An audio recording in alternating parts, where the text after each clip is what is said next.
Multiverses. The one labeled as the Smash Killer. The one that everyone thought was going to revolutionize the idea of a platform fighter. And the one that got canceled. Sure, we all know by now that Multiverses is going away as of June 20th, which, as of me writing this, is right around the corner. And I took a moment to think back about Multiverses because, surprisingly, I was there from day one. I booted up the game. I remember spending like 3 hours in a call with some friends because I accidentally said I was too young, and then I had to figure out how to reset my save file. So I spent like 3 hours after downloading the game just trying to be able to play the game I downloaded. But it was a fun time. And I was thinking about this and realized, man, Multiverses kind of doesn't really fit the expectation of what everyone expected. Let me explain. Like, Multiverses comes out and everyone plays it and everyone says it's incredible, and then they expect more. But I think the problem mainly stemmed from the fact that everyone was expecting this to be the new greatest thing, and then got disappointed when this small developers weren't able to release everything at such a fast pace. And I understand, like, the fact that they didn't update the game, nothing new, in like several months was very, very annoying. I was very annoyed. I stopped playing the game for like half a year, and I came back recently and just remembered how much fun it was.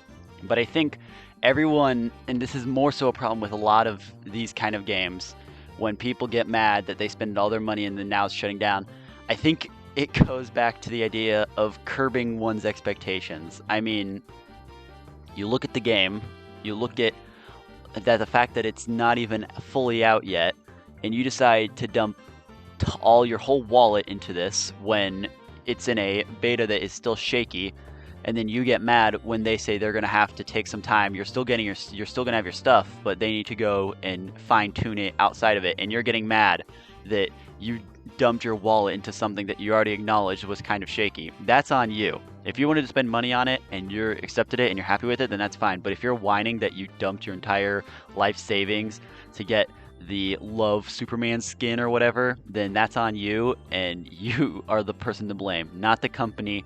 You're the one to blame for dumping your wallet on it. Because, I mean, you all were whining that, like, the characters you have to grind for. I grinded the game. I got them very, very fast. The game is very forgiving when it comes to giving you money. Just playing the game, you're not going to play every character, like, back and forth really fast. The game kind of encourages you to pick a character, play them for a while, get used to them, and then by the time you've gotten a good grip on them, you'll have enough money to buy another character. Rinse and repeat the cycle. It gives you time to really appreciate every character, because, I mean, it doesn't really look like it, but there is a lot of really, really solid character ideas in this game. I mean, you have Shaggy, your basic jack of all trades to learn about. You have Harley Quinn with her crazy trap mechanics to, like, bounce people around. Arya Stark with her crazy combos that make you feel so cool when you pull them off. Iron Giant being 3 times the size of everyone else, but having so much pop to everything he does. Tom and Jerry, my favorite characters, with their crazy 4D chess mindset of how to play traps in every way that it perfectly leads up to what you're expecting your opponent to do so you can get them into a great combo. Every character feels really unique and really special. Compare it to, like, Smash Brothers. The one thing I notice is that everyone, when they're talking about Smash Bros, always does the, oh, how can we cut down the roster to half the size? It kind of just shows that half of the roster is very superfluous. Why have a Smash roster of like 70 plus characters when only half of them are necessary? With, like, Multiverses, every character feels like they have a purpose and you feel completely unique to each other, with the exception of maybe Marvin the Martian, who's kind of like Morty. But even then, he has his own mechanics that keep him unique to everything else.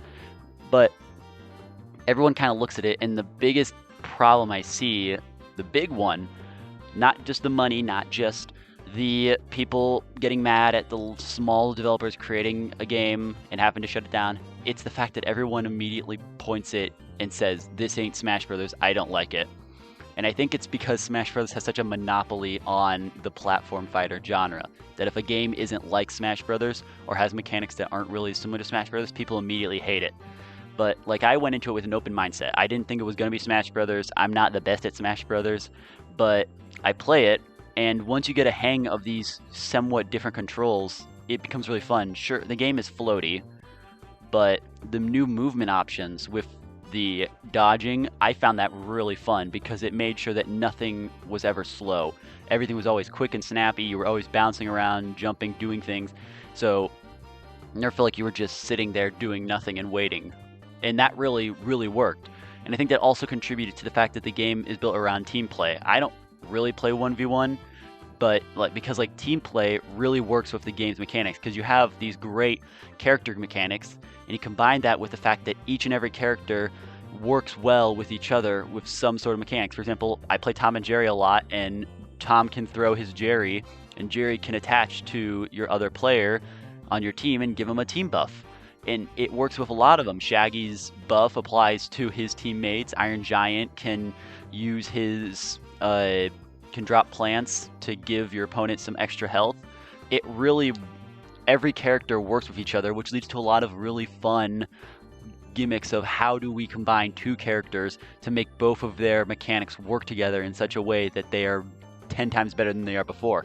And I think people overlook that because they're so focused on this mentality of it has to be 1v1, Fox, Final Destination, no items.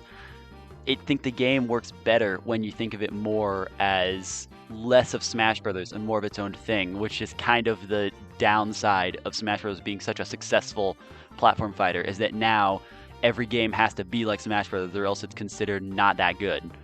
And granted, yes, I'm not saying the game is a flawless masterpiece. There are a lot of problems, a lot of characters feel really, really powerful, feels very unbalanced sometimes, but I feel like people just don't give it a fair shake when it comes to that. That's my concern with it all.